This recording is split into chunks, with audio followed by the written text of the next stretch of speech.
ایک وہ سادہ سی مثال ہے، یہ ایک ڈیوائس ہے، اس کے اندر جو چارجر لگاتے ہیں نا، یہ اس کی ضرورت ہے، ضرورت کو ضرورت کی حد تک رکھنا چاہیے.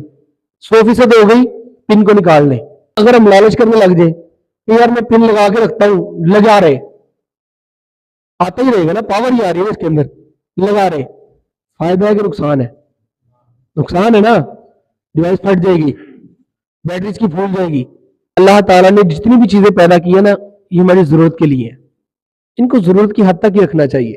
جب ان میں ہم غرق ہو جائیں گے نا، ہمارا بھی بڑا تباہ ہو جائے گا. ہم نے کیا کرنا تھا کہ ان چیزوں کو ضرورت کے لیے رکھنا تھا، اور مقصد کیا تھا؟ مقصد یہ تھا کہ اللہ تعالیٰ کی عبادت کریں. اللہ نے فرمایا وَمَا خَلَقْتُ الْجِنَّ وَالْإِنسَ إِلَّا لِيَعْبُدُونِ، میں نے جنوں کو اور انسانوں کو اپنی عبادت کے لیے ہی پیدا کیا. مقصد تھا عبادت کرنا. اس مقصد کے حصول کے لیے اللہ تعالیٰ نے چند ضروریات رکھ دی کہ انسان کے اندر یہ ضرورت ہے کہ